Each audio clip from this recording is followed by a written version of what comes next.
I hope you're right. Yeah, let's hope.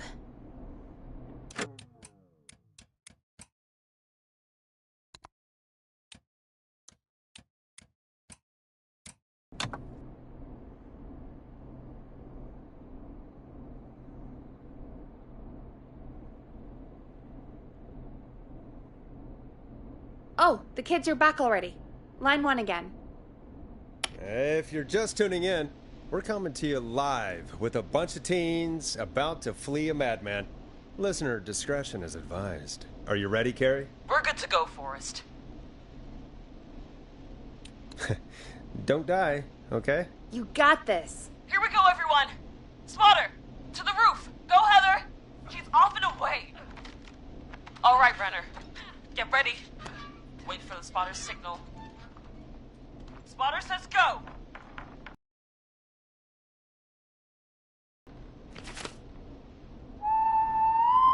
took the bait. Lockpicker, go. I'll get the keys off Jimmy. Oh, Jimmy. Oh, his face is... The keys, Carrie. You need to get the van keys. His face is lying next to him, Forrest. It got cut. Oh, God.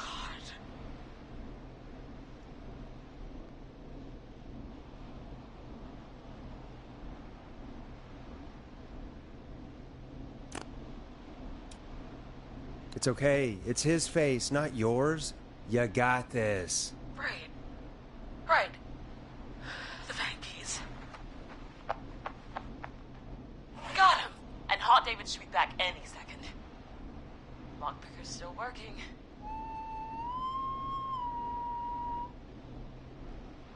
God, hurry up, lockpicking. Oh my God! Oh. Oh. Oh. Oh. This is going terribly.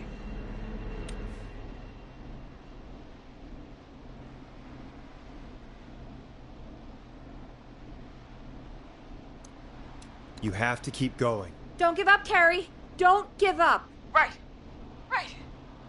We just gotta keep pushing on. Time to trap the killer. All right. Bait. Get into position. Everybody else, hide.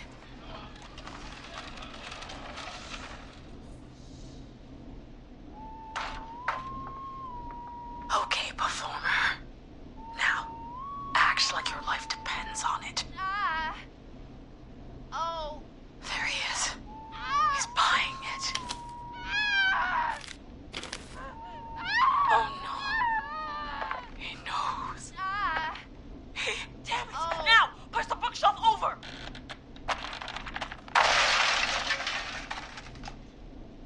Oh my God, they both went through the floor. Spotter! You need to climb down now. We gotta go. She's coming down. And yes! Heather! Quick, everyone to the van. Driver, take the keys.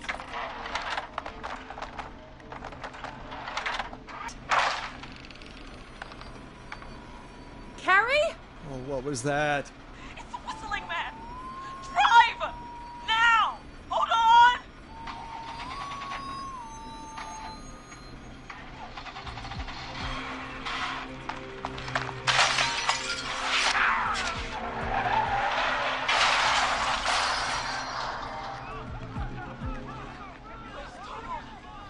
Get out.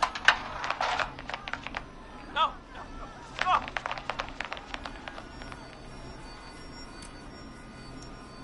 Carrie, you need to get out of there now! Oh, we crashed. Everyone ran. My leg's trapped. Forrest.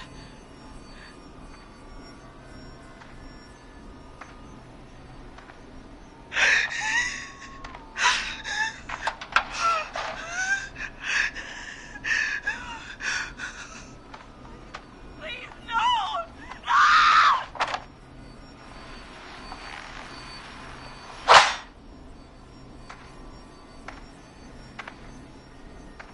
Carrie?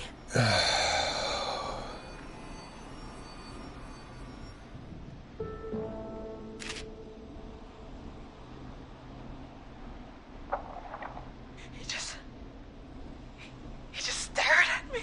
Carrie! Carrie? He just stared at me and got my leg out.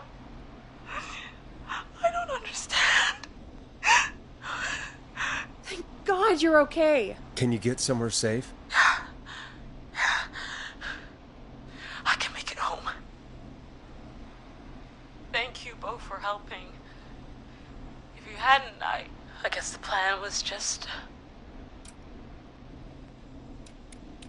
I'm sorry about your friends, Carrie. Thanks. I need to get home. Breathe, Carrie. You're okay now. I'll call you when I'm somewhere safe. Talk to you then. Folks, that was a lot.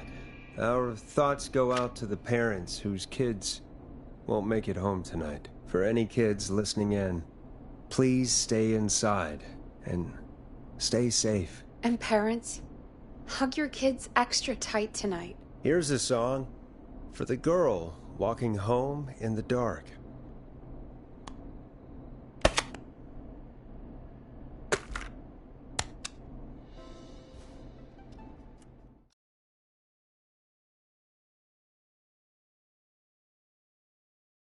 Hey, we had a call come in.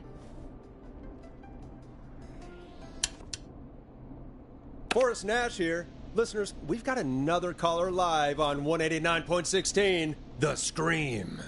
What's on your mind, caller? Hey, Forrest. I just wanted to phone in and say that I think I speak for everyone when I say that you're providing a real service for Gallows Creek tonight. It's cool what you're doing, man. Well, I'm just doing my job, friend. Anyway, tell me about yourself. What's your name? Are you keeping safe tonight? Yeah, man, I'm good, thanks. I'm at my roller rink, trying to get everything ready for the Harvest Festival tomorrow. I had a guy from Starling Security here earlier installing the Starling 4000 system, so I'm a little behind. As for my name, my friends call me Roller Ricky, and I now consider you a friend, my man. We're friends now, huh? Well, that's kind of you to say. Thanks. Yeah, man. Sounds like roller skating is more than just a job to you. So is this vocational? I wasn't always Roller Ricky. Once upon a time, believe it or not, I used to go by just Ricky. Yeah, back then, things were pretty rough. I used to roll with a bad crowd. Not all bad, but there was one guy. Anyway, some bad stuff went down. I harbored a lot of guilt for a long time and turned to the bottle.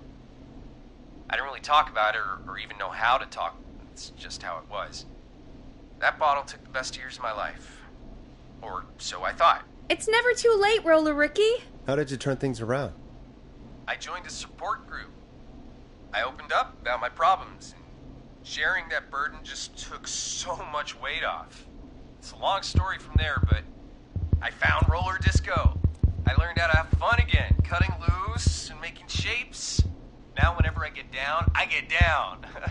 I'm finally free from it all, man. It's important just to talk to somebody. That's the first step. Ain't that right, Max? Aw, hello, Max.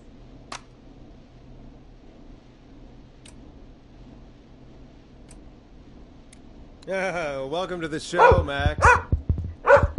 Max is my emotional support dog. He's a rescue dog, but I always say he's the one that rescued me. He's the best dog a guy could ask for. Of course, the first thing I did was teach him how to skate. He's better than me now, a real pro. Max can skate. Yeah, man. At first they said it couldn't be done, and then they said it shouldn't be done. But Maxie loves the rink, man. Is that another train, Maxie? Maxie loves trains, man. He's even got that special how to greet them. I'm sure your neighbors must love that. Maxie appreciates all the positivity you're throwing out, my man. You know, I'm actually hosting free skating lessons tomorrow at the festival. I think it's a great opportunity to give back to the community. Man, all this talk of skating's got me itching for a boogie. Before I switch my radio off for the night, Could I request a song for us?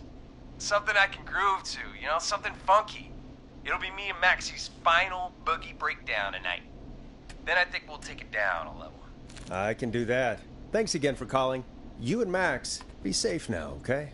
Bye, Maxie. You got it, man. Peace. Well, folks, this next one goes out to Roller Ricky and Max. Enjoy.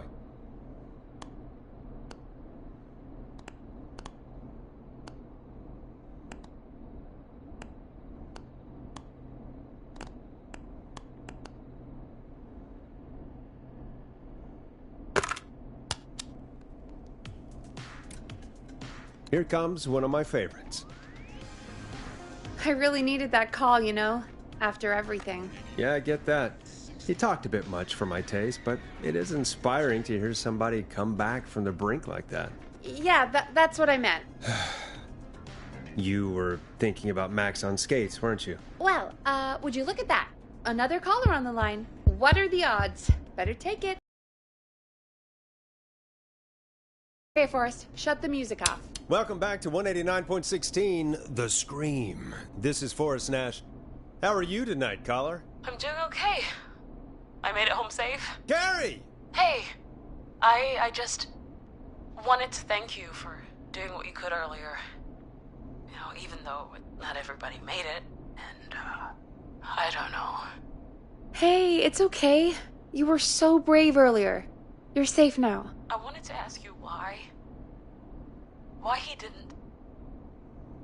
Why am I... Why what, Carrie? Why did he spare me? After what he did, why let me go?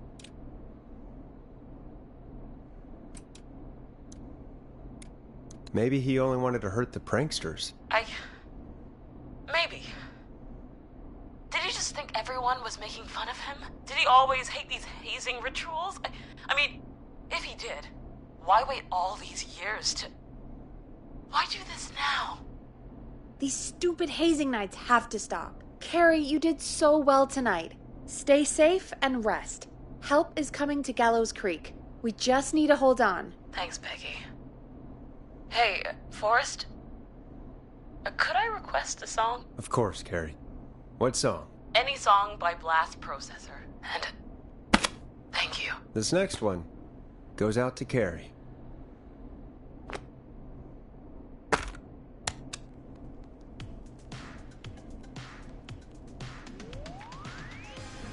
You know, what Carrie just said has really got me thinking. About what? The whistling man left her alone. Why? There must be a reason. When it comes to masked whistling killers, I don't think a reason is a key part of their process. Well, it's something to consider. I need to take a break. If you want to stretch your legs, now's the time. Just hit the Peggy button when you want to get back on air.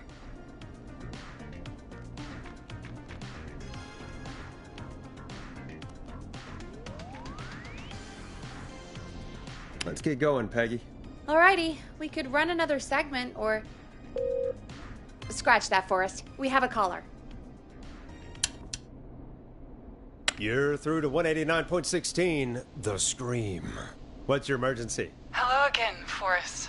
Oh, that call with the teens was awful, those poor kids. Still, I'm glad the girl didn't get hurt. Thanks for your concern. Are you in trouble? What's on your mind? I wanted to ask you again to play my song, Forrest. You said you were going to play it, but you didn't. Your name was Dawn, right? What, Peggy? Yes. Oh, well remembered.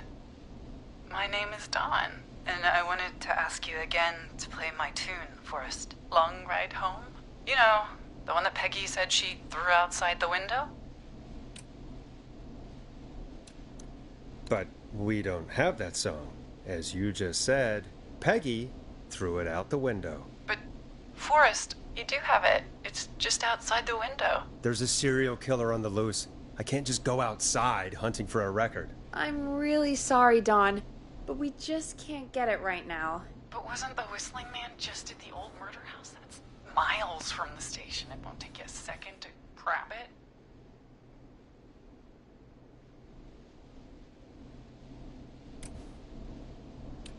Don, I'm not sure if you've heard, but there's Something unnatural about this freak. He's fast. I'm not risking it. Oh, but I think you will. Forrest? Peggy, I'm calling with more than a request. I know something. I think I know who's gonna be next. What? Are you serious? Play my song, Forrest, and you'll find out. Well, folks, here's some music for you while I think things over.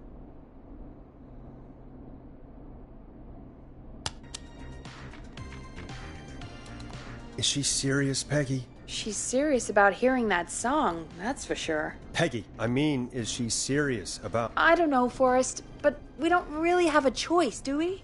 If she's telling the truth... All right, I'll do it. You're a good man, Forrest. I'll slide you the key to the fire door. Wait. Our fire door has to be unlocked? Yeah, I never thought about it, but yeah. We should talk to Reggie about that later. Anyway, I'll hold the fort down while you're out. Maybe I'll even get a caller. That could be exciting. 189.16, The Screw. With me, Peggy.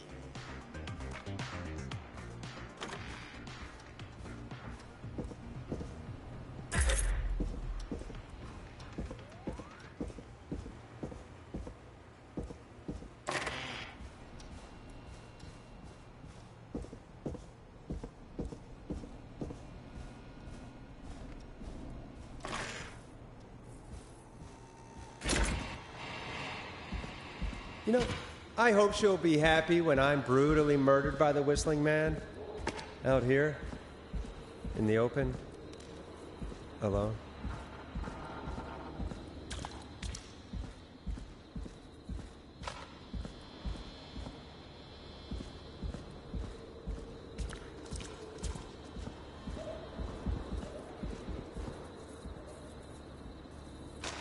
Here it is. Long ride home.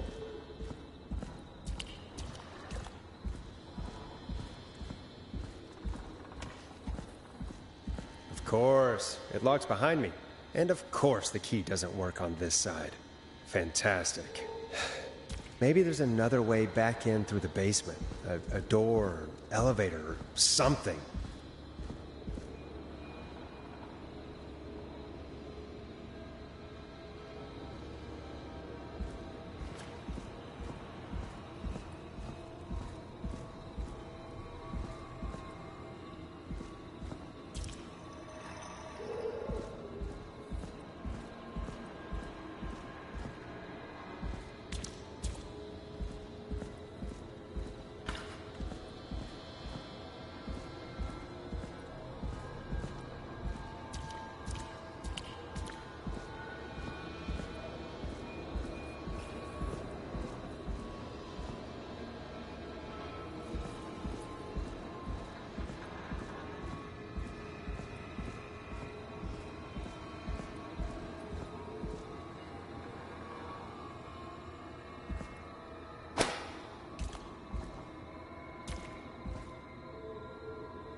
And that's broken too. Only the best for K-Fam. See if I can fix this. Looks like a power issue. I should check the fuse box.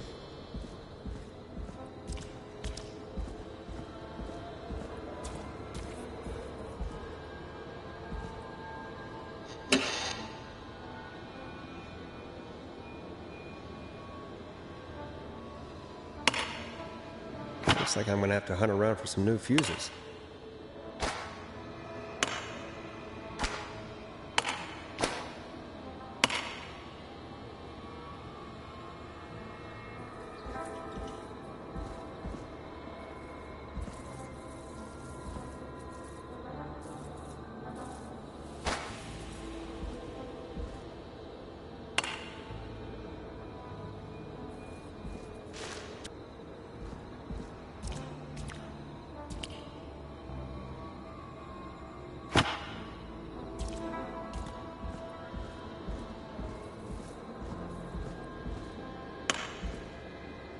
Bingo!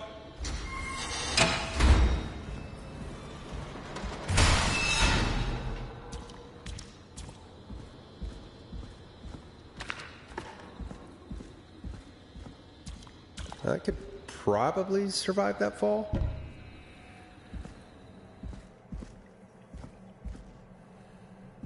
Looks like the janitor's closet.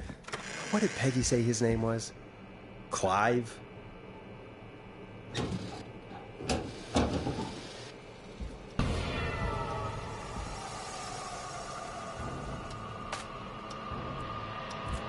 Huh, there's a key. I'll just take that. Might be important. What the hell? Peggy is not going to believe this.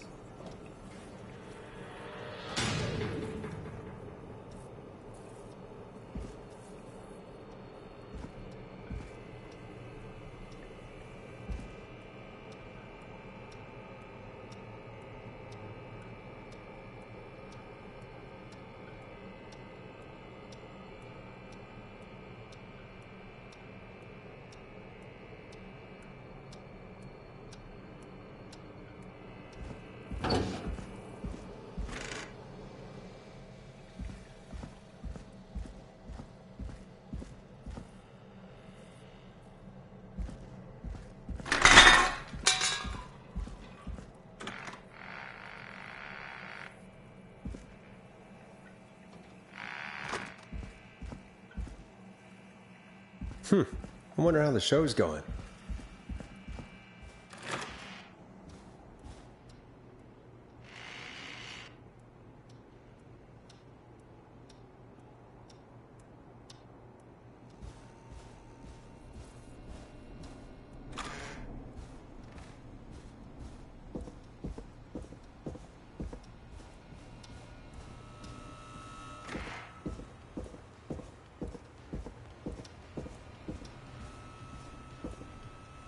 Isn't that such a good song, folks? And now for... Jesus, Forrest, you've been gone for ages. I thought something had happened. Something did happen. Clive, the janitor, might be Clive, the murderer. What? I'll start from the beginning. The fire door locked behind me, so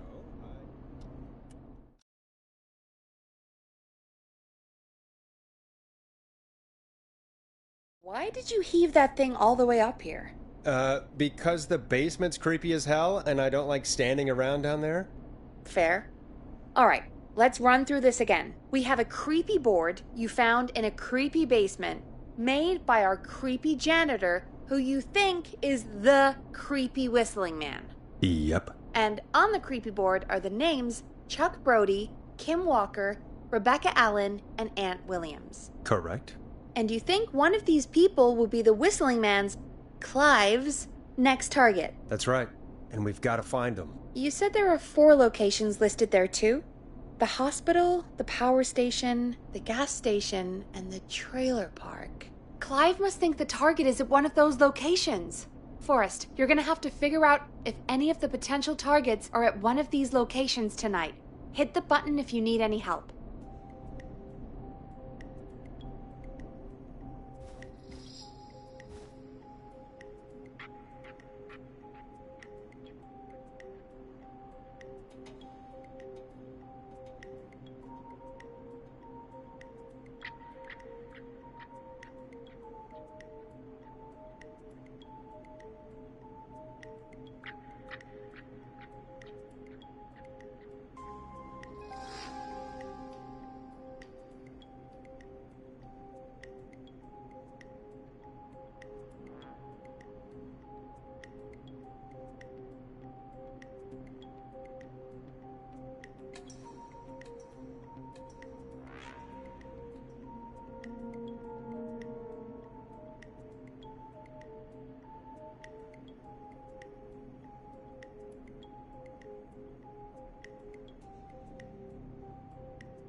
How's it going? It's not going well. I could use some help. Okay, let's review the basics. We need to work out who the next target is. There's 4 locations, right? And 4 people. We need to figure out if anyone is at any of the 4 locations tonight. And if they are, we can call them and warn them. There must be some connections between the notes. That makes sense. Great. Need any more help?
I'm good now. Thanks, Peggy. No problem.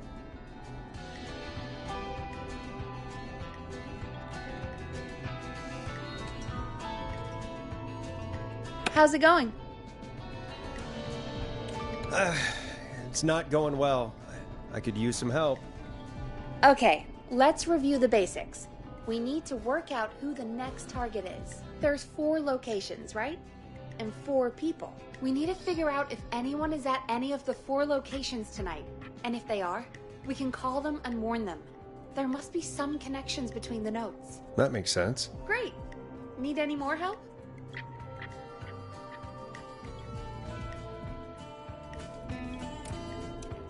I'm good now.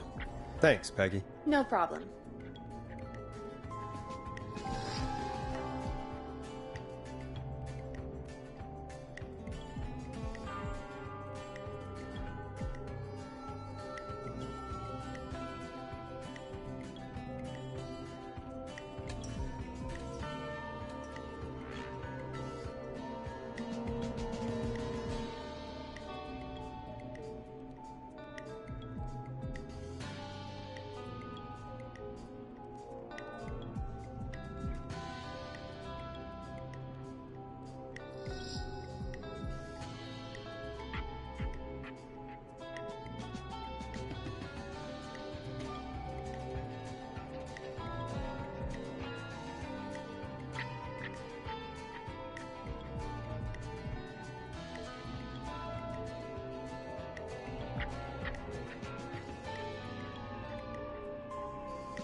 I'm sure. Let's do this. Okay, name first. Who do you think the target is? Aunt Williams. And where will I find them?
The hospital.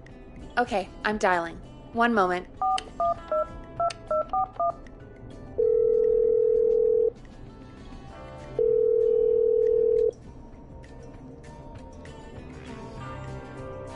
Forrest, I'm through to the hospital, but they say there isn't anyone by that name there. What? Then who? Jeez! It sounds like something blew up! He's using bombs now? Oh my god. The call board, one moment. Forrest, I'm getting so many calls. Just let me... I'm gonna take us off air for a moment. Peggy, what's happening in there? Peggy. I'm back. He blew up the gas station, Forrest. Okay. I spoke to the fire department and the hospital. The fire department is useless now, as you know. And, the hospital's only ambulance was at the gas station. Forrest, you've got to say something on the radio. You have to tell the town. I'm putting us back on air. Now. Gallows Creek. I don't know how to tell you this, but, the gas station's been bombed. Please, everyone, stay safe, stay inside, and listen to some music, Forrest. Here's some music while we regroup here on KFAM 189.16, The Stream.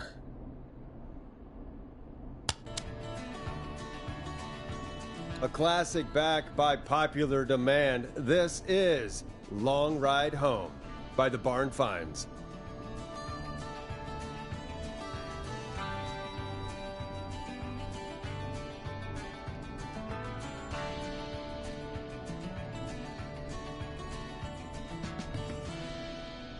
There's gotta be more in the basement to show us who Clive is targeting. And if that's the case, we can get ahead of him. Stop the killings before they can happen. Forrest, we need to go back down. By we, you mean me, right? Yep, like I said, I need to handle all these calls. Maybe start with that creepy mannequin room you mentioned before. I still have a lot of questions about those, by the way. Me too.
A key?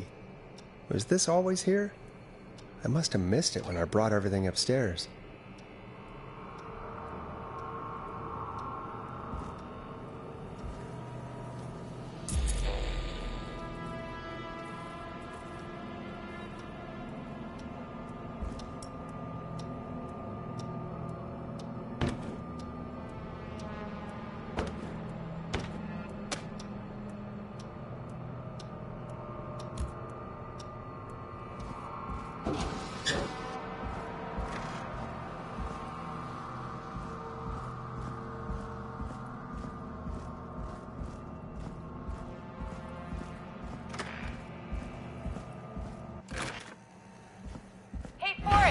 Peggy, give me some warning before yelling down the intercom? Sorry. Buzz the intercom when you find something and want to discuss it.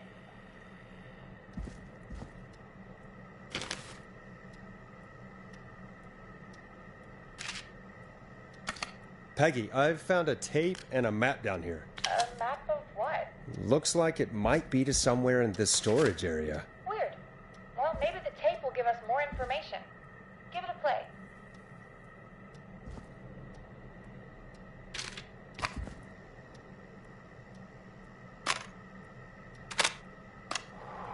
George Barrow, 1968. That's when this all began for me. Follow the maps, find the tapes. I'll be waiting. Wait, George Barrow? We all heard that he drowned after a night out drinking. Was it actually Clive? Has Clive really been the whistling man for that long? He says I need to follow the maps and find the tapes.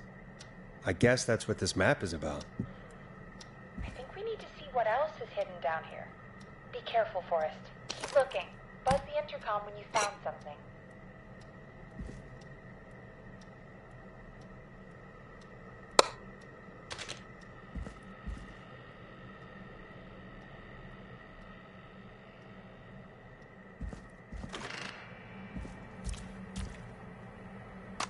Time of autopsy is 7 a.m.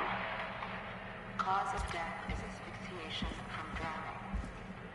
The degree of rigor mortis indicates that the subject has been deceased for 5 hours. That puts the time of death.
Small lacerations to arms, legs, and the face, typically obtained by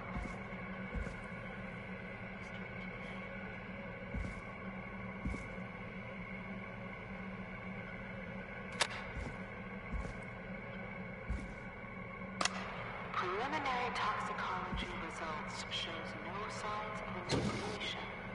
However, a high amount of cortisol was found, indicating elevated levels of stress in the immediate moments before death.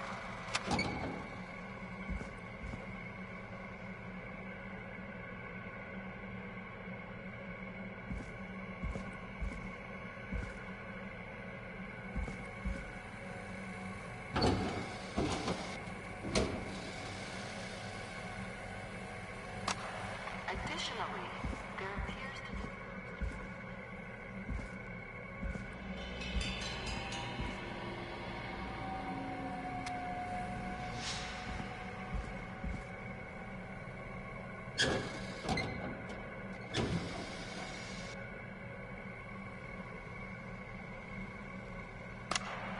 It is the coroner's opinion that the this subject has to be likely recorded. feared for his life and was chased, resulting in a fall from a height into a body of water where he hit his head, was knocked out, and drowned.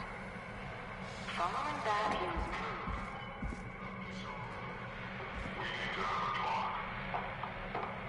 That recording.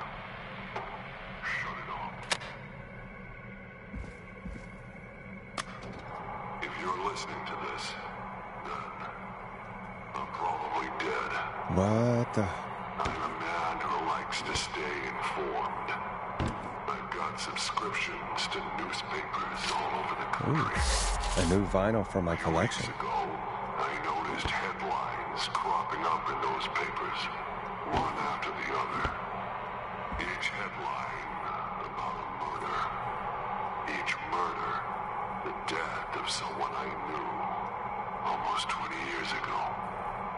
And each one drawing closer to Gallows Creek. Drawing closer to the anniversary. None of us are innocent, but I don't think we deserve killing. All I hope now is that I can save some folk from the worst that I can. I don't know. Do something to make up for what I did back then, I guess. I didn't kill anyone, mind you, but that's past mattering. Now, there's more I could say. That I should say, but my employer made it clear that my family would pay a high price if I ever spoke out.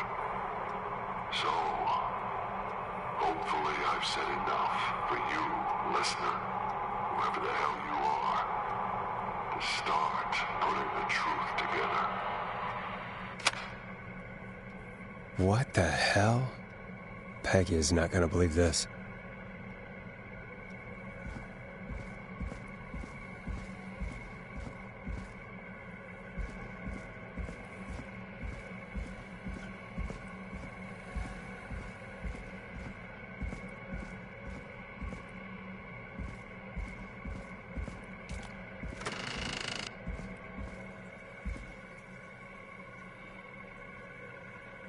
What have you found, Forrest? It's an autopsy tape. Doesn't say for who, but I think it must be for George. Poor George. He was so young. Something's bugging me, Peggy. What do you mean? I swear I recognize the voice of the woman talking on the tape. I just can't place it. Seriously? Do you think you've met her before? I don't know. I mean, I just got here recently. I don't know.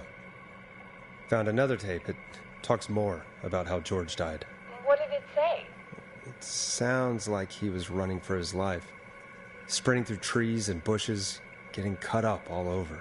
What would drive someone to do that? I'm not sure yet. There's also a tape about a toxicology report. There were no signs of drinking or that he was on anything. What? But everyone said he went swimming drunk and drowned. It was in the newspaper and everything. I found a written autopsy report. What does it say? According to that, it's just like you said at the start. George drowned after getting drunk. Said he liked to fight, too. But that contradicts the tape. I know. And I think I know why. There's a note with the report that says, "I'm sorry I made you do this, Virginia." If it was on the autopsy report, then Virginia must be our coroner. Wait, the caller from earlier, when we had to call the takeout restaurants, wasn't her name Virginia? We need to call her back once we finish down here. It looks like she might know something about what's going on. I found a tape that introduces a new detail to the story. Post-mortem injury. Apparently, his arm got caught in a car door. A car door? Yeah, after he died. How do you suppose they can tell? How can they tell? I'm a radio producer, not a coroner. In another tape, the coroner comes to the same conclusion as I did. George was running from something. Maybe an animal? Maybe, but then there's this next bit, where the coroner thinks he was moved post-death. Moved the body? How weird. At the end of the tape, someone burst in and demanded Virginia stop recording. I think it was Clive. This is starting to make sense now. This is a conspiracy to cover up what happened to George. I think I found Clive's last recording. I think Clive might be gone. Gone? I found a confession. Not for any killings, but for playing a part in covering up George's death. He left this behind in case he died. He hoped someone would find it. Do you think the whistling man already got him? Possibly. We've had a lot of callers tonight, but maybe not every victim made it to the phone, you know? We don't know how many there really are. Christ, Forrest, that's dark. I know, but Clive said he had read about other murders in other towns, and that the murders were all folks who knew about the incident. And the killings were getting closer to Gallows Creek. He said he wanted to do something good for once. The board in his office. He wasn't tracking people down to kill them. He was tracking them down to save them. Ugh, why didn't he just come out with all of this? He said his employer threatened his family if he spoke out about any of it. His employer? The one who orchestrated the cover-up? Oh, Clive. I'm sorry for thinking you'd killed all those people. Do you think you found everything? I think so. Forrest, what's going on here? Someone wanted that boy's death to seem like an accident. And they hired Clive to make it look that way. Come back upstairs when you're ready. We need to figure out our next step.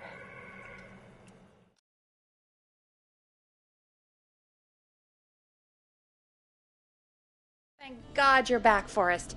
I've been running out of stuff to pad our airtime with. Peggy, you work in radio. Forrest, I'm stressed. I mean, really, how are we supposed to keep a show going with all this happening? This is our job, Peggy. We gotta do it. You're right. So, what's the plan now? I think we should call Virginia back. All right, I'll get her on the line. Time to turn the music off.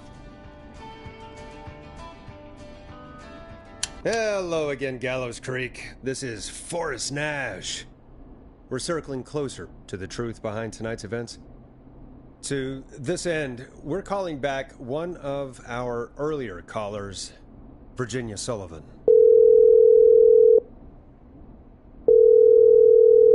Fredman Plunker here? Who's this? Is it you? Goose. Plunker, hey, it's the Radio Man, Forrest Nash. Radio Man? What's up? Solving mysteries, saving lives. The huge. Right on. Plunker, what are you doing at Virginia's house? She asked if we could stay to keep an eye out for that whistling turd. So we're hanging out, bro. Well, that's big of you, Plunker. No, it's nothing. Can I speak to Virginia? Sure thing, Radio Man.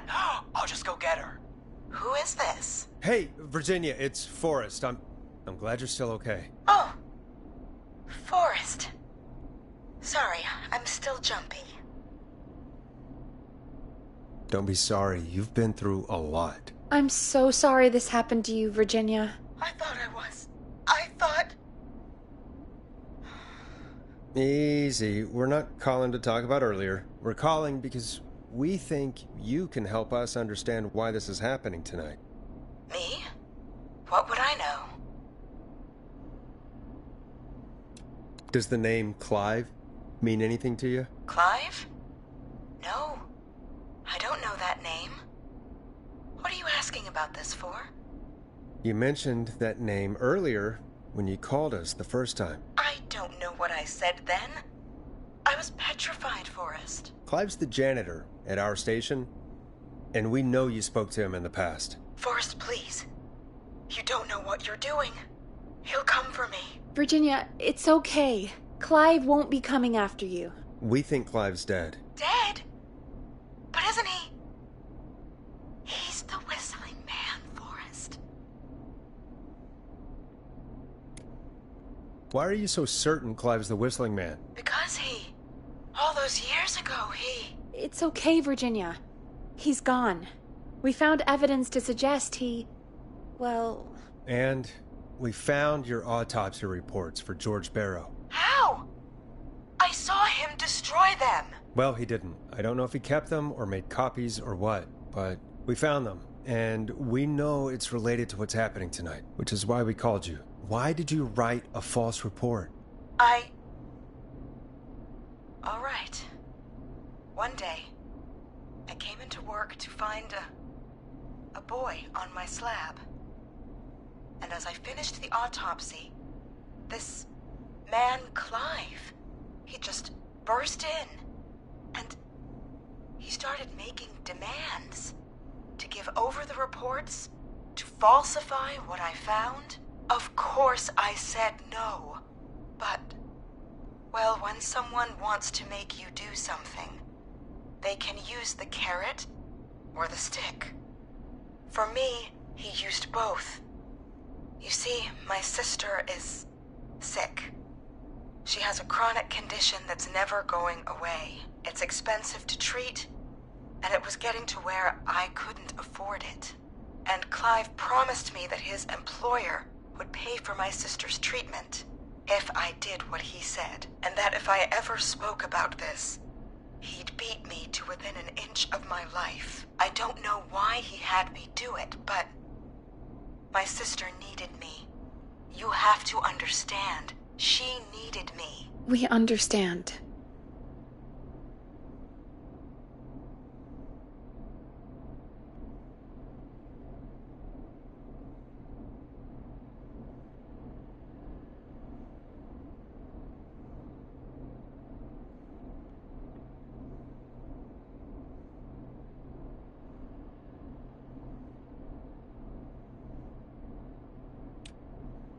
Thank you, Virginia. That was brave. God, I just want this nightmare to end. This will help end it, Virginia. Thank you. Stay safe, Virginia.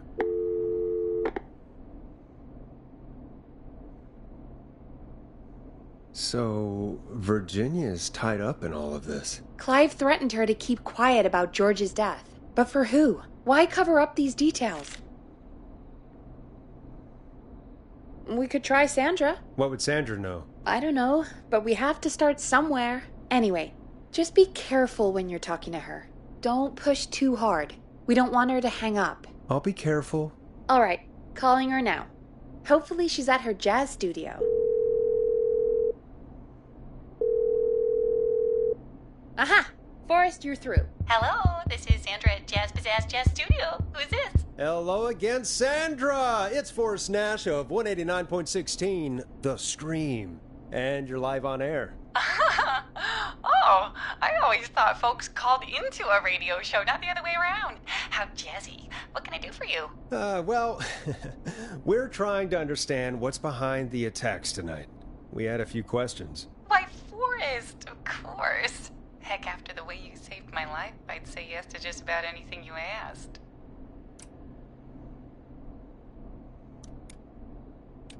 Do you know why the Whistling Man might have targeted you? Ha! As far as I could tell, he was just a knife-wielding psycho with superhuman cardio. He'd have chased after anybody. Right. Well, we think he might be chasing specific people. People who know about the death of a boy named George. Oh, I don't know anything about that. Sorry.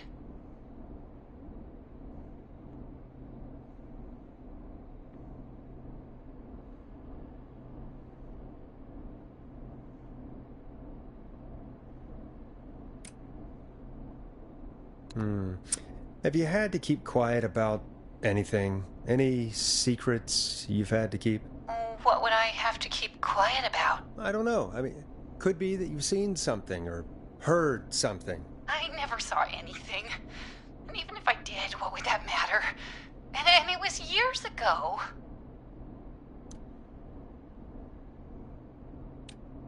Sandra, are you okay? It was years ago. We know, Sandra. You do? You know about?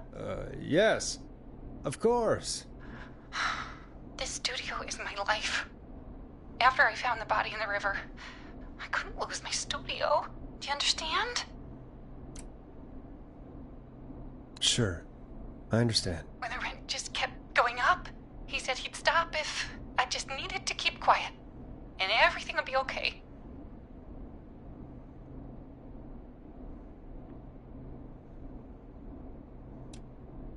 Sandra?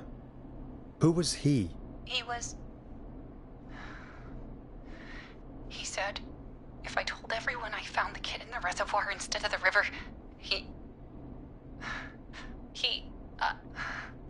I'm sorry. I can't do this. And she's gone. I don't think that could have gone any better. You truly did great, Forrest. Well, folks, if anyone out there has any thoughts on what's going on tonight, please call in. That's good timing. We've got a call waiting just this second. Welcome to 189.16 The Scream, with me, your host, Forrest Nash. Hi, Forrest. I know this is really out of the blue with everything happening tonight, but I wondered if you could send this special birthday message to my uncle. You know what? I'd welcome a change of pace. I'd be glad to. Thank you, Forrest. He's my Uncle Ronnie. His first name's Peter, but he never liked his name. But since he always had salt and pepper hair, even as a kid, can you believe it? Folks always called him Pepper. Thanks for the history lesson. Is there anything besides happy birthday you would like to say to Mr. Pepper? Oh my god damn it! Yes! Tell him he can get the best birthday deals and party packages here at Putney's Pizza. Starting at You son of a bitch! Stop calling us! Sorry, Forrest. Let's just move on. We've already got another caller on the line. This is 189.16 The Scream. I'm Forrest Nash. You're on the air, caller.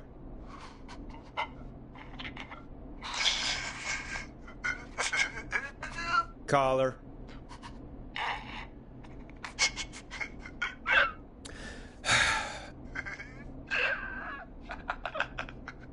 Ponty. Ponty's Pizza always delivers.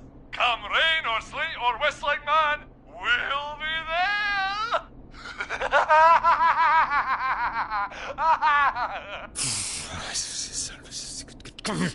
Forrest? Forrest? Are you okay? Forrest? I hope the Whistling Man gets him with his own pizza slicer. Jesus, Forrest? Sorry.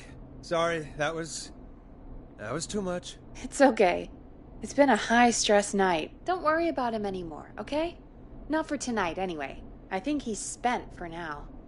We've got another call, whenever you're ready. Folks, don't spend your money at Ponty's Pizza. That's all I'm gonna say about that. Moving along, I'd like to welcome another caller to 189.16 The Scream, with me, Forrest Nash. Who may I say is calling? Well, hello again, Forrest. Dawn. Dawn? We played your song, Long Ride Home. Did you hear it? Can you tell us? Never mind that now. First, I'm calling because I need your help. Are you in danger? I sure am. Do you mean... Yes, he's after me now. you? I think so. He must have heard me on the radio helping you. Helping? You didn't exactly help. Maybe I've been helping more than you know. I was out following a lead, trying to work out who would be next, after Chuck. And what happened? And I started to feel like I was being followed. I came back to my apartment building, but this newfangled security system has me locked out. I need you to help me get inside. Can a neighbor let you in? I only moved in last week. I don't know anybody yet. There's not even a buzzer here, only the keypad for the entry code. I need that code to get inside. Which apartment block do you live in? Maybe one of our listeners lives there too. It's the new Woodside apartment building between the town hall and the trailer park, but I doubt any of your listeners live there. I don't have many neighbors. Sounds like a prime piece of real estate. The sound really carries at night. Shit.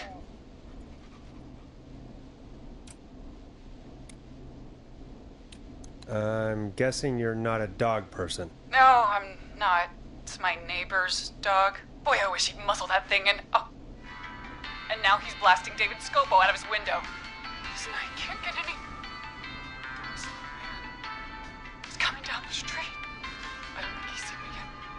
Boys, please. I need your help. I need the code for that security system, or I'm gonna die. What's the name of the security system? There's a sticker on the box. It says Starling Security 4000. There's a keypad, and it looks like it wants a 6-digit number. Starling Security 4000, huh? That's right. Very newly installed. I need the key code before the Whistling Man gets me. Yeah, of course. Don't worry, Don. Thank you, Forrest. I knew I could count on you.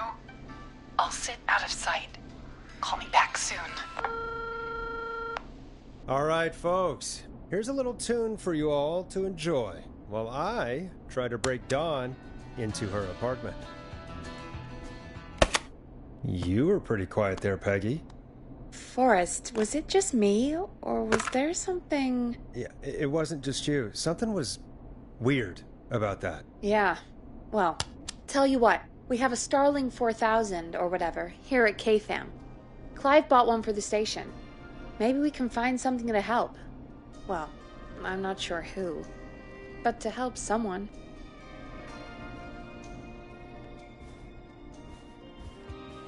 Okay, so she's locked out of the Woodside Apartments, and somewhere, Clive probably has the papers for the Starling 4000.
Order delivery form. Starling must have left this by accident. This system's not even installed at Woodside.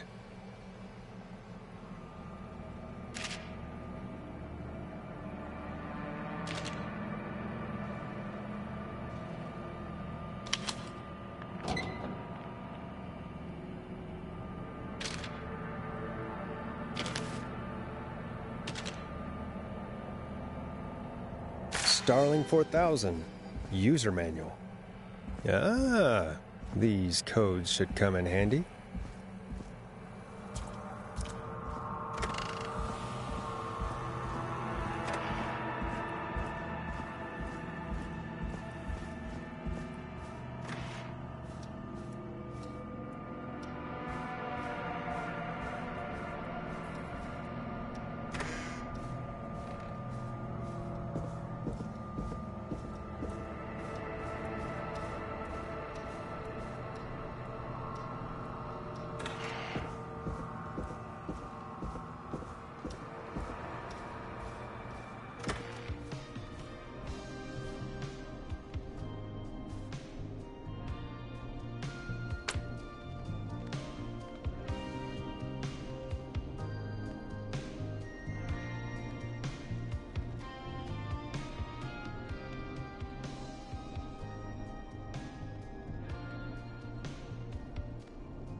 Welcome back, Forrest.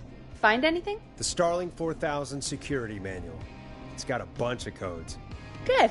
And did you find anything else? I saw a list of everyone else who bought the Starling 4000. Know who was on there? Oh my god. Roller Ricky!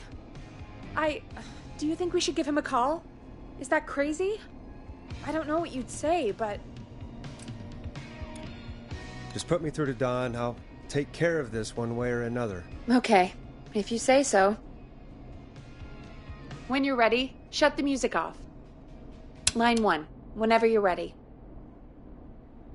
Don, are you there? This is Forrest Nash from 189.16, The Scream. Oh, thank God you're back. I've been so afraid. What's the code to the gate?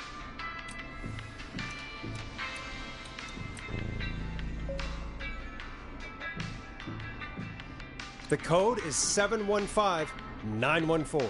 Thank you, Forrest.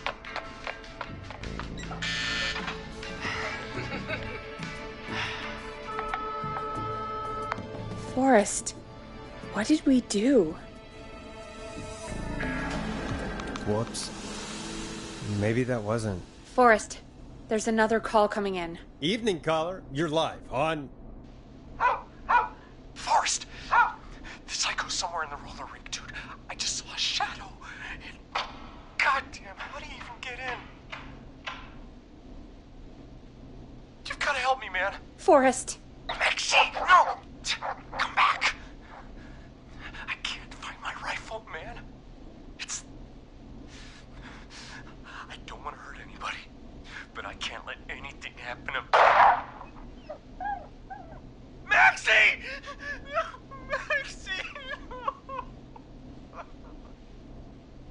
Maxie! You didn't do anything wrong!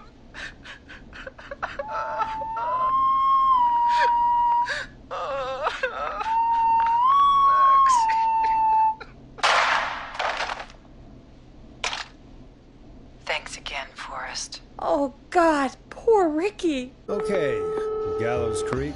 Here's some music while we process what just happened. So, the whistling man is a woman? I know. I can't believe it. She called up. You spoke to her multiple times.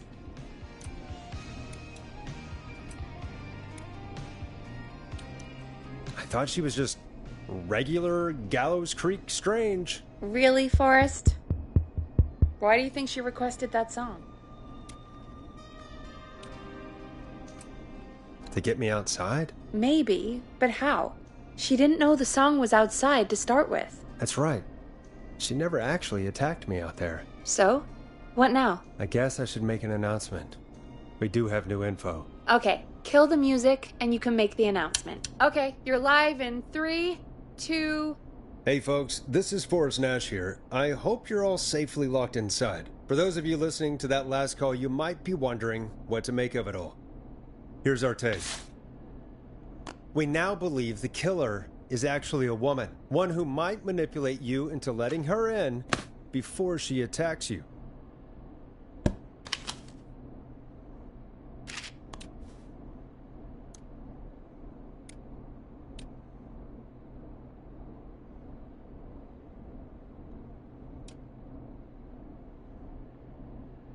I'm sad to say, but it's time to trust no one.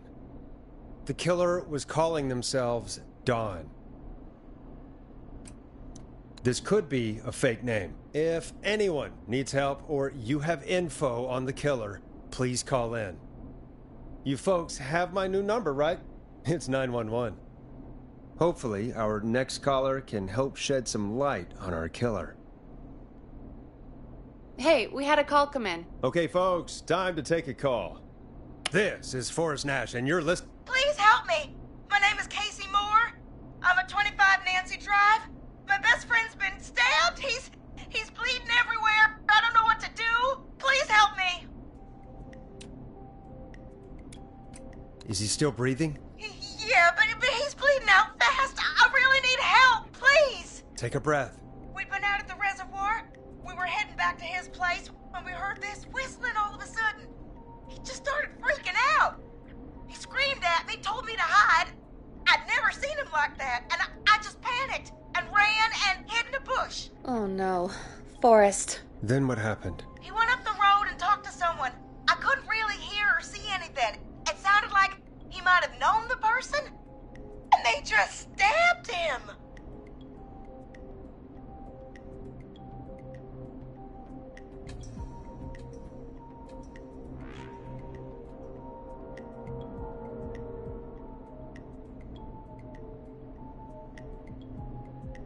Casey, was his attacker the whistling man? The who? They had a mask and wore all black? That's all I know. Please, we need help here. I'll get you help, but I need to know. Where did the masked person go? They left. They left him to bleed out. I waited until they were gone, then dragged him into the garage and called 911. Wait, why didn't she make sure he was dead? I don't know. I think I heard them say something like, "It's not so funny now, is it?" before they left, but please, he needs to get to the hospital. I can't drive, so we need an ambulance. Forrest, the ambulance was destroyed in the explosion at the gas station. You should get all the info you can. Can you tell us where your friend was stabbed? They stabbed him in the stomach, and then stabbed him again in his leg when he was on the ground, and it's... Oh, the knife is still there in his leg! What's your friend's name, Casey? It's Jason Parker. We'll be right back. Peggy, patch us through to the hospital. On it. Phoning St. Gabriel's now. Switch to line 2.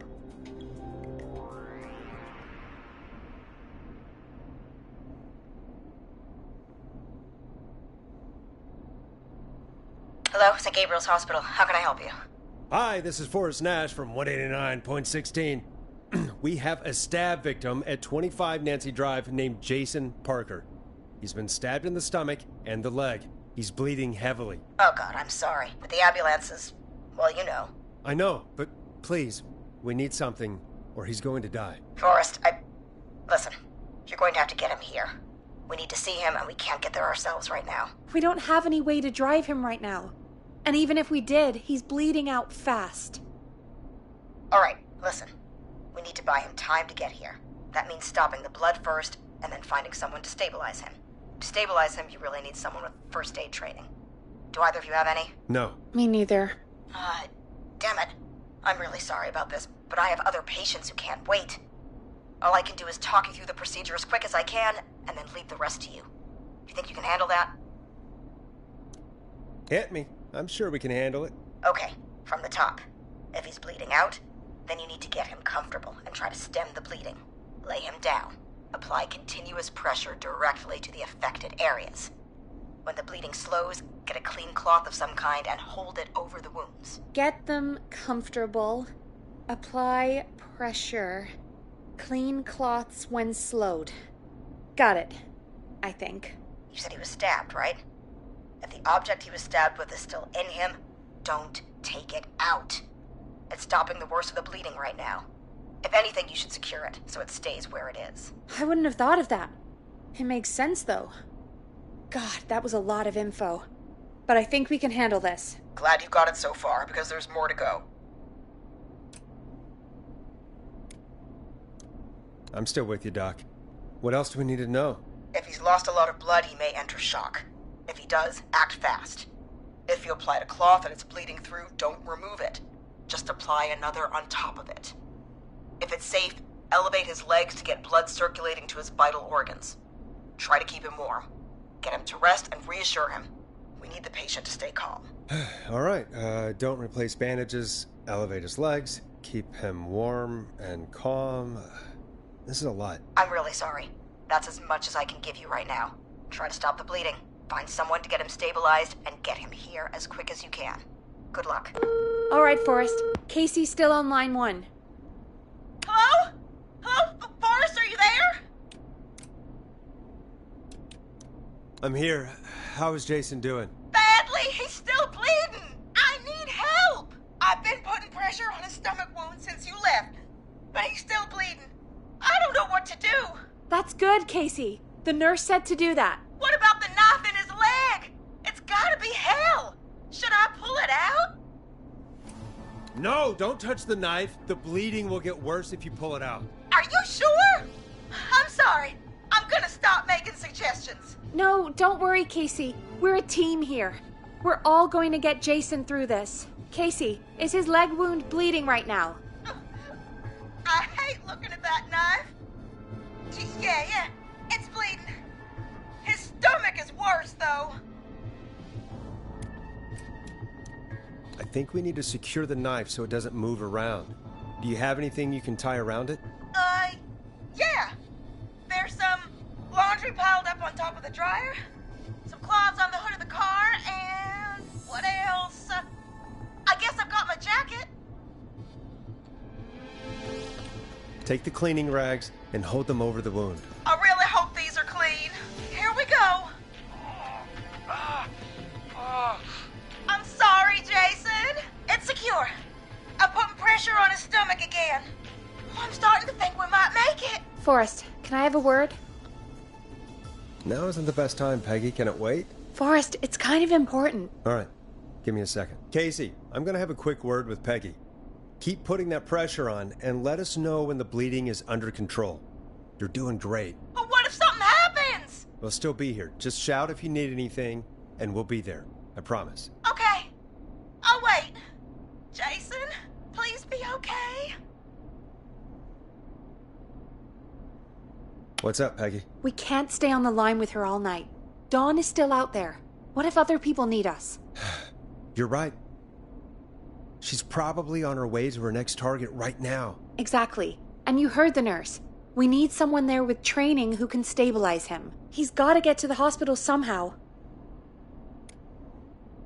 Any suggestions, Peggy? I might. A little before you started working here, KFAM did a mandatory first aid training course. Me and Karen missed it because we were away on a producer getaway. You skipped it, didn't you? Never mind. So, how does KFAM's first aid course help us? Casey said they're at 25 Nancy Drive, right? Yeah? Why? They put up a bunch of cheap houses around there about 10 years ago. So a bunch of people here at the station live around there. Do you think any of them could help Casey and Jason? Probably, but I don't know who lives there. And since I missed the training day, I don't know who knows first aid. Could you call them and ask? I don't know everybody's numbers. I've only ever called Karen. Everybody's personnel info is probably in Reggie's office. Got it. I'll look through their files in Reggie's office. It's a life or death situation. I'm sure they won't mind. Right. But there are a couple of problems with that. Go on. It's sensitive information, so Reggie probably locked it in his safe. Great. Great. Do you have any idea what the combo for the safe could be? Not a clue. Reggie's a serial note-taker, though. Maybe something in his office will give it away. Right. There is something else. I'm not gonna like this, am I? Have you ever heard, the future is floppy? Peggy, what the hell are you talking about? I'm talking about floppy disks.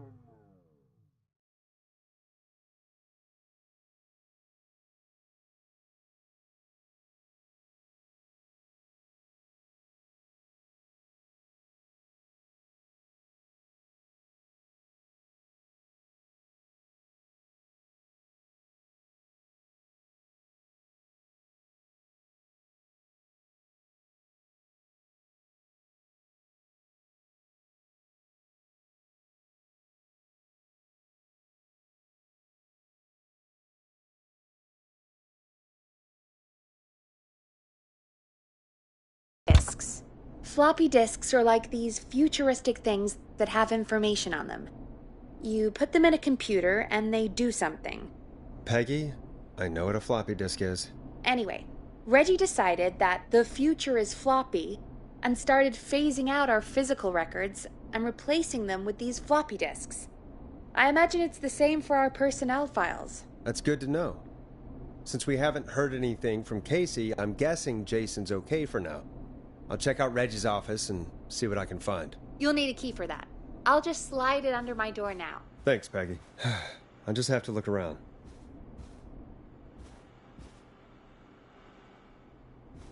Good. I'll patch my mic down to the office so you'll hear me over the intercom.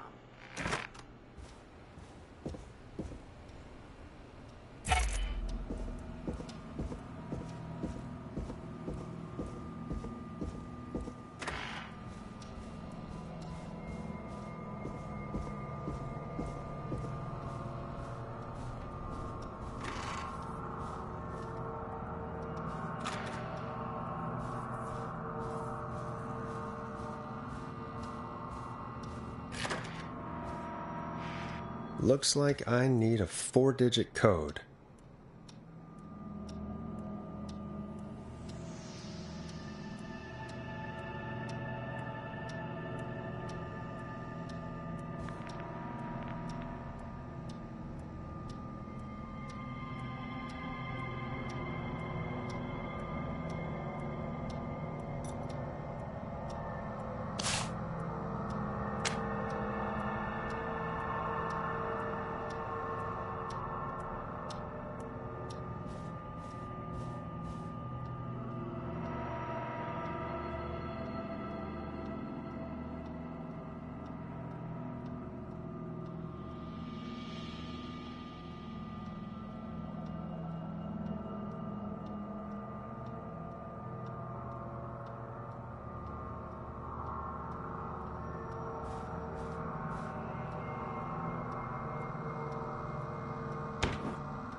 Could this be it?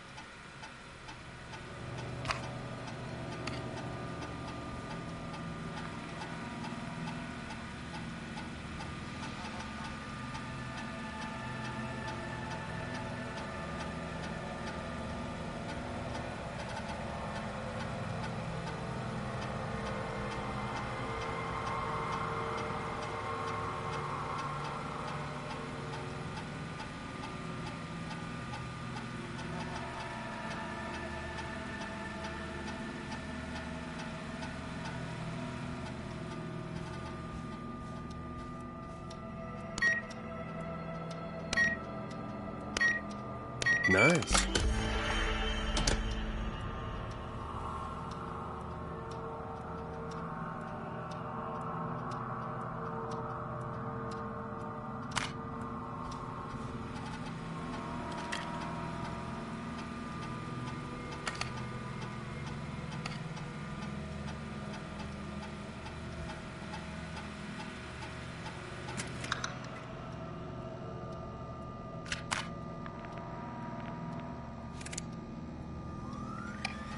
Hey, Peggy. I think Reggie's on to you and Karen. Maybe don't bring those little drink umbrellas into work for a while. What? Why are you reading my file? You need to find someone who can help Casey. We already know I can't. Don't waste time. You're right. I'm sorry. I need to focus on possible candidates. I can read the rest of this later.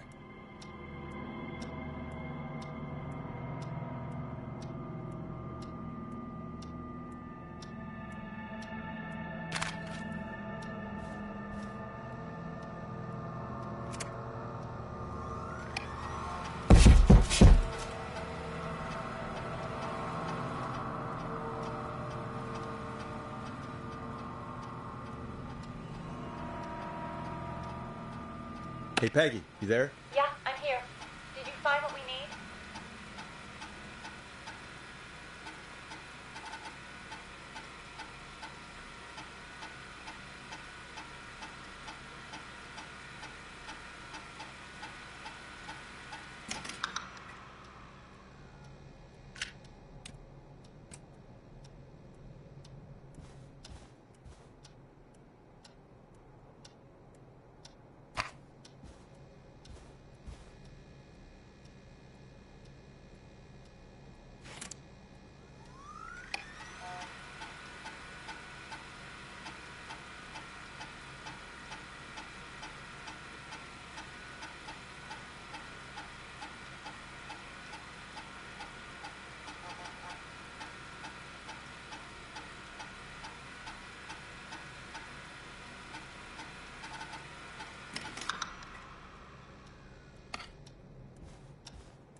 I think I know who our best bet is to help Casey and Jason. All right, good work.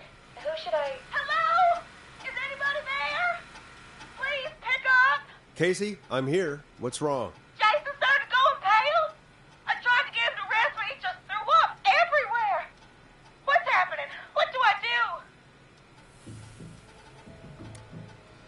God, it sounds like he's going into shock. Casey, just stay calm. It's going to be okay. But the bleeding seemed to slow down. Did I mess up? Jason, I'm sorry. Casey, calm down. You've done everything right. I need you to listen to me, okay? For Jason. What did the nurse say to do about shock? Casey, I need you to elevate Jason's legs. We need to get the blood flowing to his vital organs. Got it. Jason, stay with me. I'm just gonna move you. This might hurt. Okay. I propped his legs up on some boxes. I'm looking at my notes. We need to get Jason as warm and comfortable as possible. Do you have anything you could use nearby, Casey? Yeah. I still have some laundry next to me. I'll wrap him in some blankets. Just give me a second. Sorry. Jason's bleeding through his bandages. Should I get him new ones? Or... Oh, God. Don't remove the bandage. Apply another one on top of it. Do you still have something you can use? I've used the rest of the laundry to keep him warm, so... I'll use my jacket. I can always get a new one. I'll fix his bandage and get him warm. Hold on, please.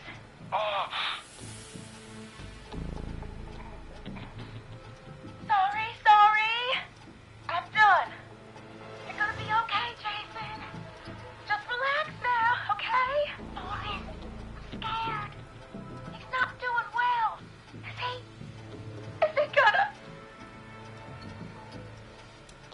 Casey, I need you to be strong for Jason. Sit with him and reassure him that everything's going to be okay. Okay? Okay. Please, I can't give him what he needs. Please sit down. I can't lose him. All right, Forrest, we need to hurry. Jason doesn't sound like he's doing too well. You said you knew who to call earlier? Who was it?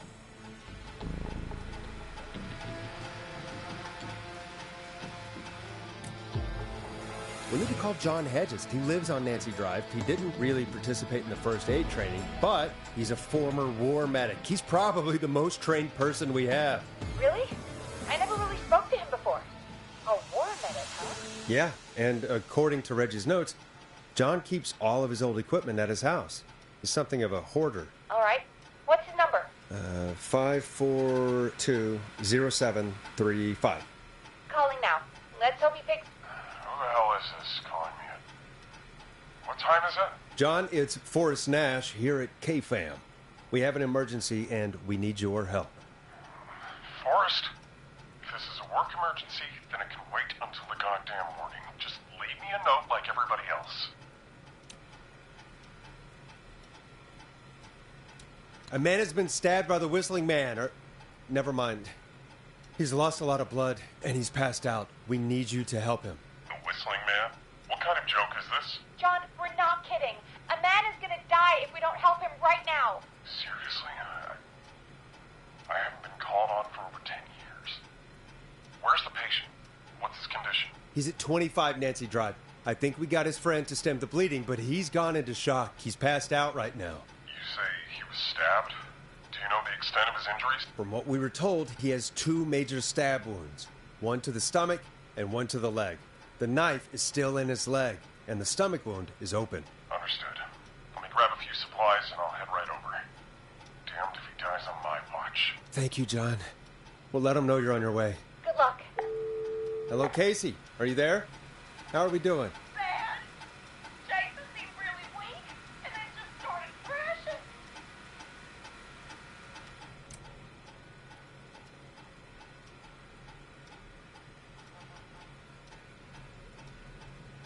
What about now? Is he still thrashing? He's passed out. Please tell me you found someone to help. Casey, help is on the way. My colleague will be there soon. You hear that, Jason? Someone is coming. You're gonna be just fine.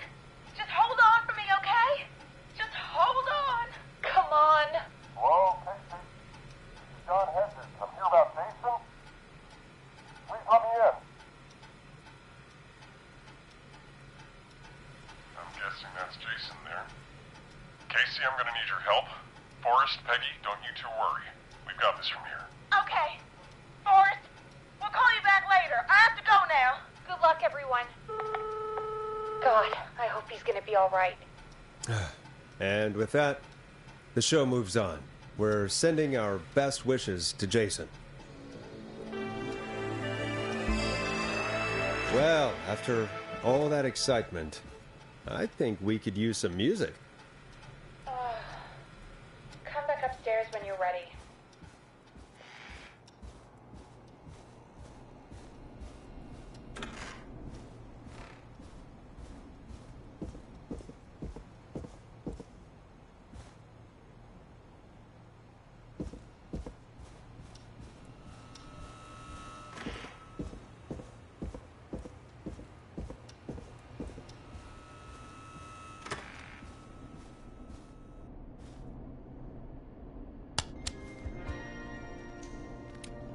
Coming up for your listening pleasure, it's Caged Tiger with their single, One Last Goodbye. It's getting pretty late. This might be your last break for the night, so try to enjoy it. Give me a buzz when you want to go back on air. Let's roll. You got it. We've got another call coming through, too. Okay, Forrest, shut the music off. Oh, we have another call coming in, but hang on. What's up, Peggy?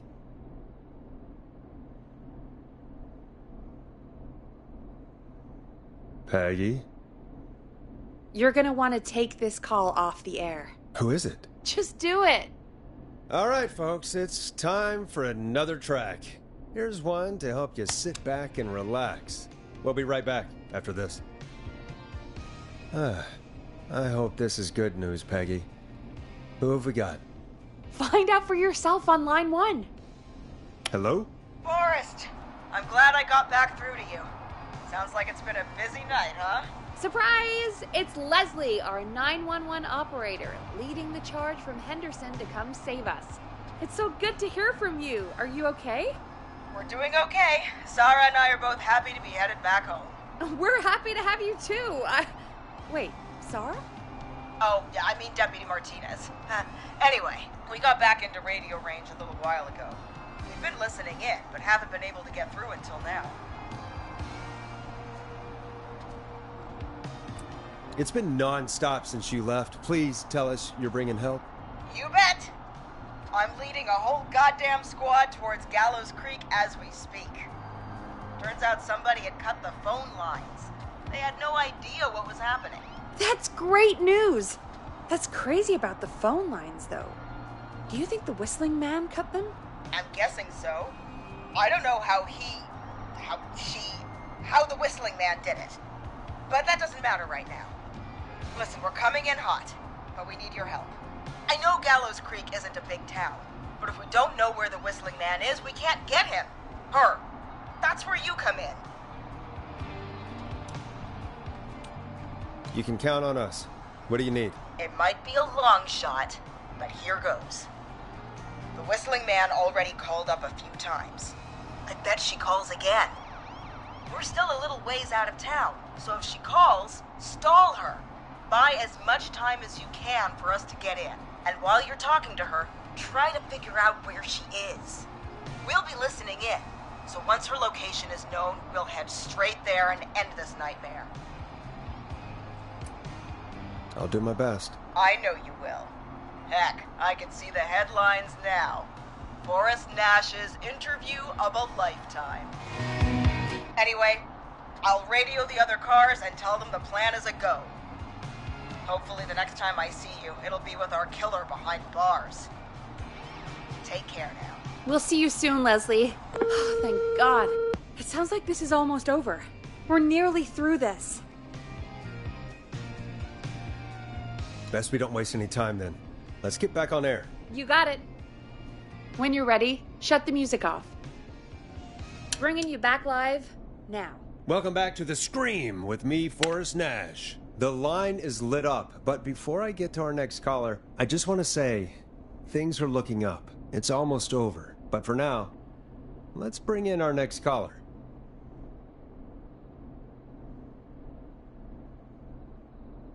Evening, caller. This is Forrest Nash.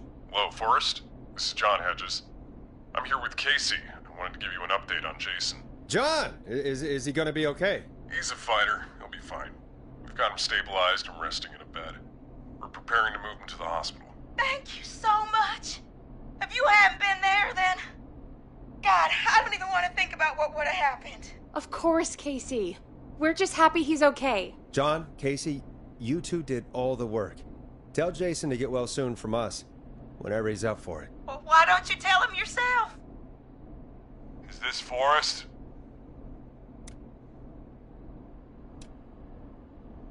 Jason! We meet at last. It's good to hear you, Jason.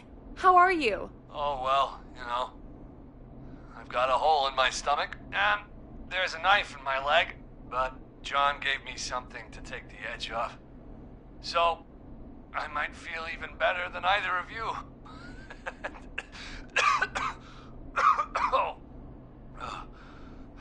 Take it easy until you get to St. Gabriel's. I will. But, before that, I needed to call you. I'm guessing the Whistling Man is still out there?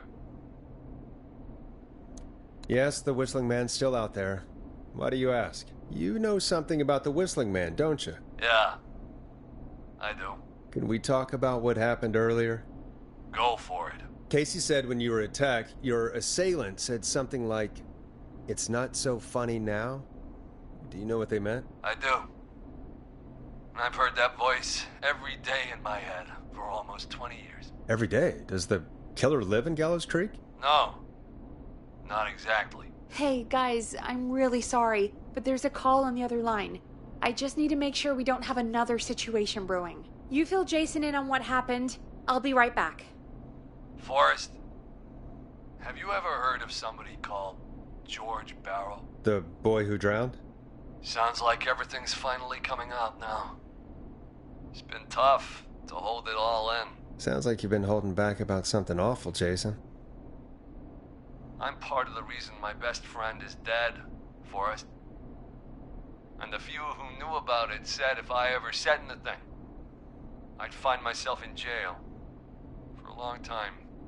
It was hell. And then the town just moved on. Like he'd never existed.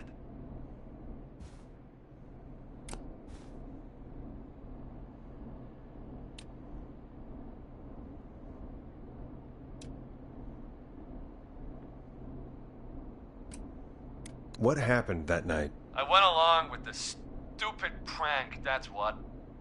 Whistling night. Some of the guys on the football team had an idea for a way we could haze the newcomers. We decided to plan a party in the woods and have the whistling man crash it. It was stupid. We each had a role. I was the stabbed friend. At the party that night, I left the group for a second, met our whistling man, pretended to get stabbed in front of everyone. Started an almighty panic, those screams. That was the last time I saw or heard George alive. How did George die, Jason? I don't know. I was playing dead. But when I heard her scream... Her? Yeah. George's girl. Do you remember who she was? Yeah. He called her Bean. I heard her again tonight, Forrest. Her name was... What? What happened? Are we still on air? No, we're not. Seems like the power is completely gone. How do we get it back on? I don't, we can use the emergency generator down in the basement. Reggie picked it up a while ago in case we ever needed to do an emergency broadcast. An emergency broadcast? Emergency? You know, nuclear war, alien attack, broadcasting a serial killer's location to the cops so we can end this nightmare. Fair point. It's in the storage area in the far back corner, up on the wall. You might have spotted it earlier when you were digging around for all those tapes. It'll have a big red button. Just press that.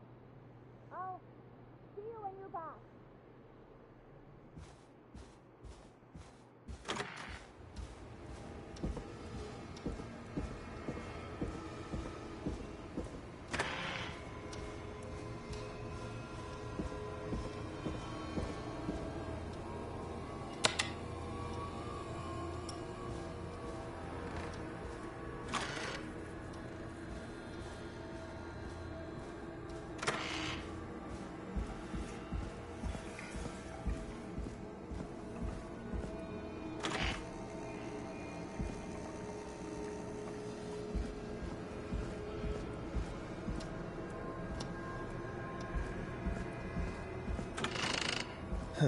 Far back corner.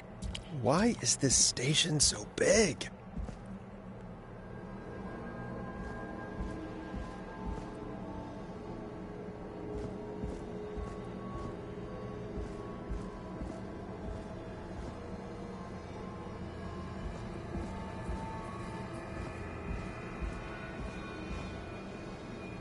That must be it. Boom! We've got power.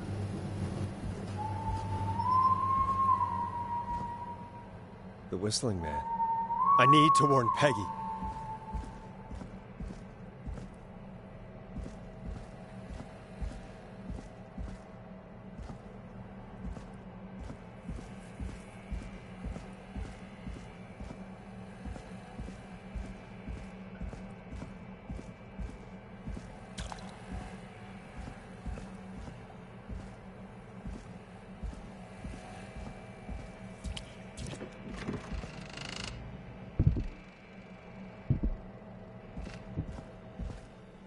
Peggy, are you there? Are you... Peggy? I need to get back upstairs.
Oh no.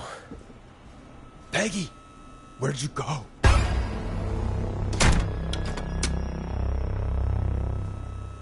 No way. This can't be happening.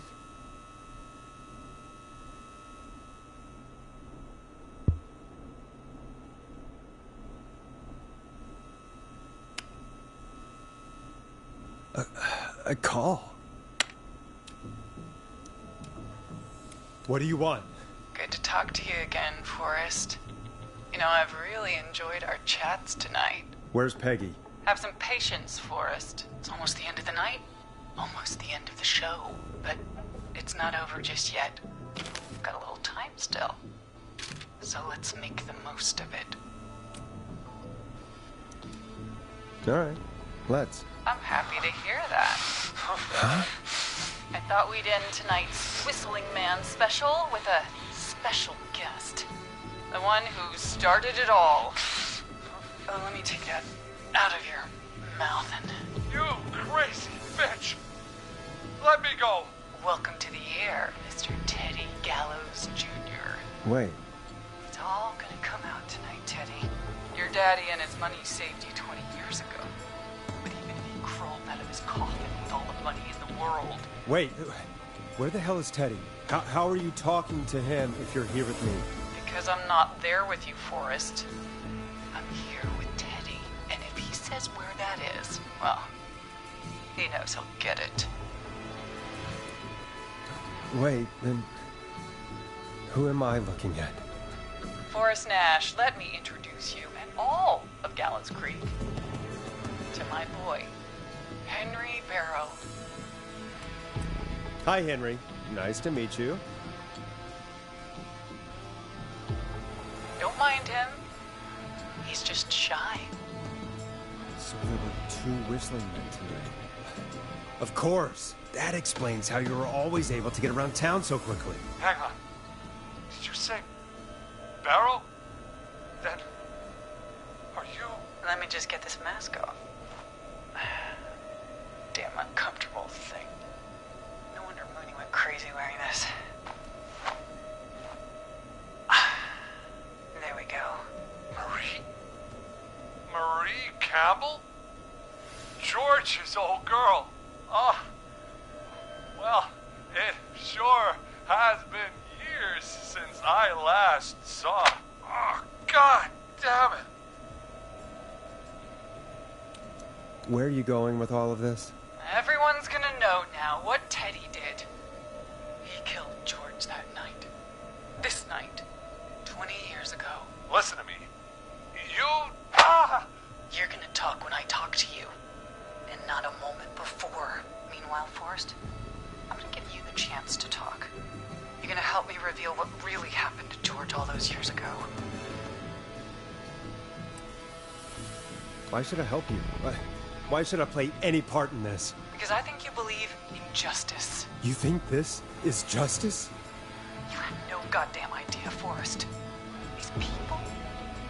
These people you've been trying to save, they were all in on it. They all knew George was murdered, but... Murdered? Listen,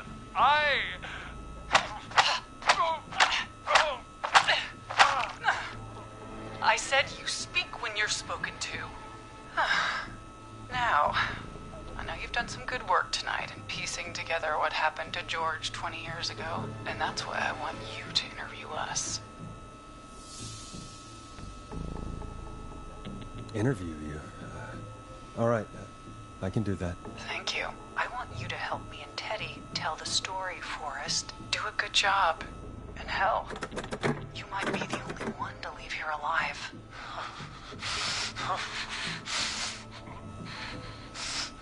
I need to drag this out. If I can buy Leslie time to get back to Gallows Creek, and if I can find out where Marie is, then this can end. Teddy, we'll start with you. Just, talk me through what happened that night. How did it start? how would I know? It was 20 years ago. Hit him again, Marie. Oh, what the hell? God damn it. Okay. first team party was coming up. And when I saw the date it was scheduled for, I had an idea for a way we could prank the new guys. What made that night special? That was the night Mooney went missing. We couldn't pass it up. I was just surprised. No one had ever thought to do it before. Wait. You mean this was the first whistling night? Keep talking, Teddy. We went up near Whistling Point. God, who was there? Me, Jason, and George, of course. But George didn't come alone. He brought Marie. About midway through the night, we put the prank into action. We looked up at the trees and saw Jason there, bloody, like he'd just been stabbed. And the whistling man, screaming. George and I and Ricky, we got left behind. Wait. Ricky was there? Roller Ricky? He was. And he was in on the whole thing. Is that true, Teddy? Did you tell him? What? No, he... You two were as close as anybody. I don't believe for a second you didn't tell him. If Ricky had told us, if he just told us, he and George would both be alive still. Well, if Ricky weren't dead, we could have heard his side of the story. It was just a stupid prank.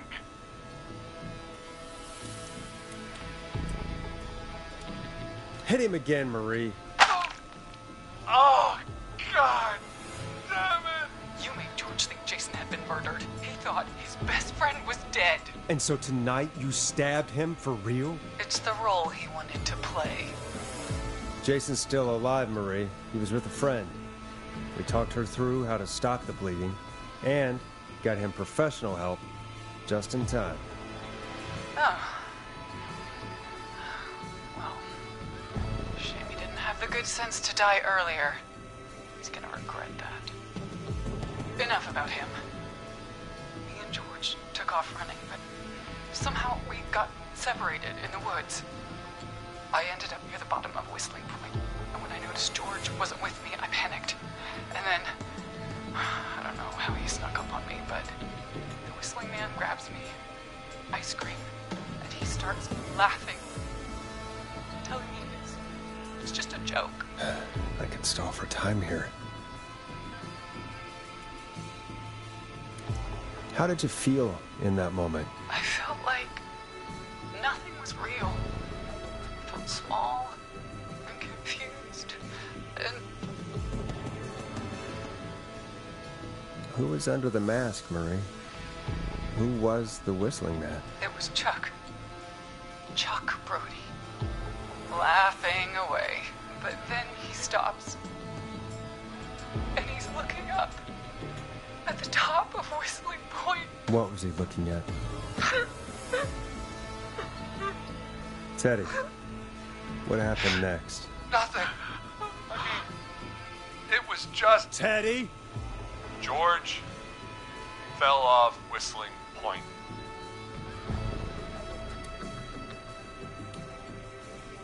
Why'd he fall, Teddy? He just... You pushed him. You were up there. You were dressed as the Whistling Man, too, and... I didn't push him, God damn it! I just chased him up there, and he kept backing up. When I saw he was about to go over, I reached out. That's what you saw. You liar. It's not my fault. He didn't know it was a joke. If he'd had any brains, he would have realized. Ugh, you bitch. No one's going to believe this. After all you did.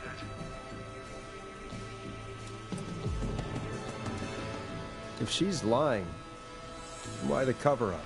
My future was at stake, Nash. You know what it's like. People like us are bred for bigger things. I'm going to be the mayor of this town, Forrest. then governor. And then, who knows? What happened that night was tragic. It should never have happened. But it was a mistake. It was just a stupid joke gone wrong. So my father sent Clive out to clean it up. Why should a blip ruin my future? George was a blip? That's an evil thing to say, Teddy. That's the way it is. My father agreed with me. Sandra found him the next morning while out jazz running. She found him in the river, but she lied about that to protect Teddy. She said something about her rent going up, unless she... Teddy, did your father own Sandra Sharp's dance studio? It's Gallows Creek, not Sharp Creek. I'd answer the question if I were you, Teddy. Yes, okay. We own most of the town. That's it then. Your father was going to run her out of business unless she lied and said she found him in the reservoir instead of the river. What my father did in his business dealings is nothing to do with me. The false reports. That's why you killed Sheriff Matthews too, isn't it, Maria? Not just to get him out of the way, but... Everyone was in on it, Forrest. Even the coroner wrote a fake report. Said George was drinking, that he just got himself into trouble, and... Fake report? I only heard the tapes. You'd be disgusted by it. For all it's worth, Virginia didn't have much of a choice. She had a sick sister whose treatments she couldn't afford. She played along with the gallows to save her sister's life. And her own. Even still, she should have told the truth. I did my part. I tried everything I could think of. I even went to the newspaper, but no. That coward killed the story. But Maurice Russell is dead now. When will the killing end, Marie? End? When does it end? You can't kill the world. This has to stop sometime. It has to. It never should have started. He shouldn't have pushed my George off the cliff. He should have been punished. It's coming to a stop. At least for now. Here, where George and I first met, before he joined the football team, was right after he shot the winning throw. Wait a sec.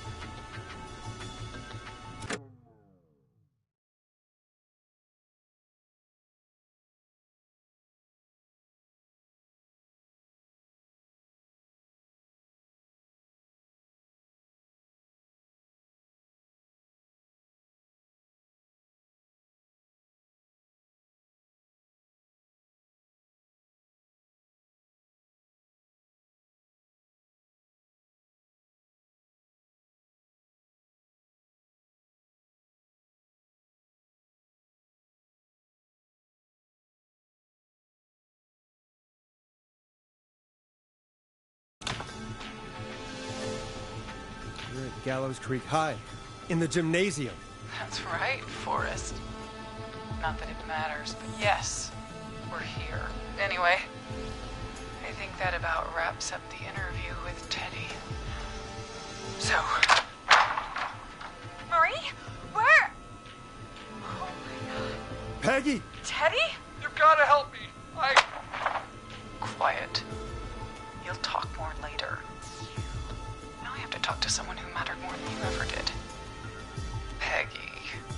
It's been so long since I've seen your face. I worried you wouldn't come. Marie! Oh my god. I thought you... And here I was, thinking you'd forgot me.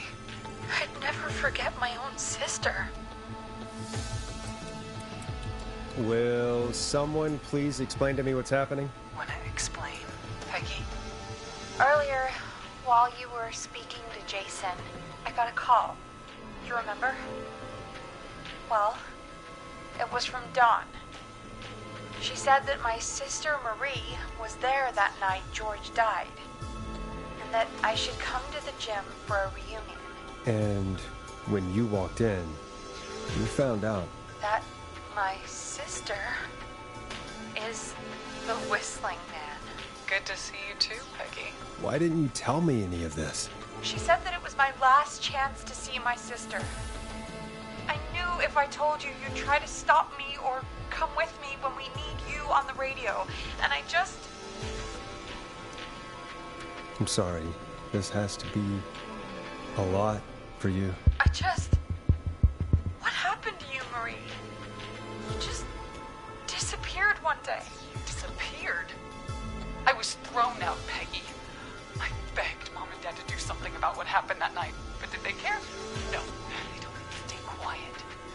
They only cared when they learned I'd been with George. And Marie, I'm so sorry. I never knew. it's not your fault. Really, it's Mom and Dad I should be seeing right now. But since they're dead and gone, well, I'll have to settle for the next best thing.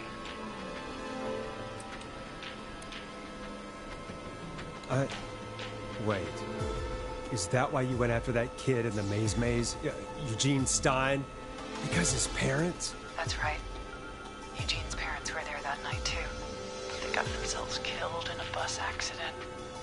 And since only their child was left... Marie, please. Mom and Dad are gone, Peggy. Besides, you forgot me. Just like the rest. You forgot. Marie, Peggy never forgot about you. Keep your mouth shut. She kept a card from you. She kept it here on her desk. What card? The card you made me for my 8th birthday. What does it say, then? Happy birthday, Peg. Now you're great and 8. Love, M.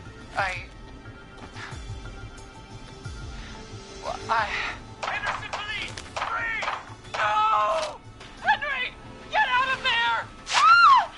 Peggy! We have 2 wounded, and we're in pursuit of the suspect. Henderson police! Freeze! Forrest! Leslie, how's Peggy? She's been cut pretty bad, but we're here now. I'll be okay. God, Marie! Hey, Zara! I need you to look after Peggy. She needs help. Now, we got here just in the nick of time. Where's Marie? She bolted right as we got here. The police are right on her heels. It won't be long now. It's over, Forrest. Well, folks, it was a long night, but we made it through together. I'm gonna head off to go check on Peggy. This has been Forrest Nash. Good night. And good morning.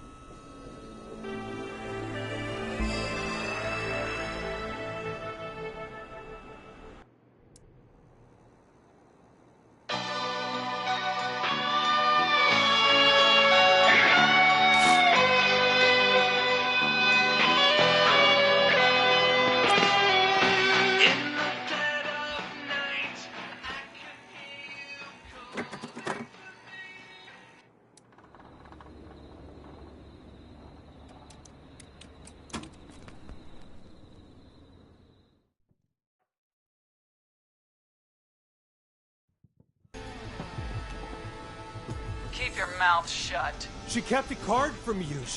She kept it here on her desk. What card? The card you made me for my 8th birthday.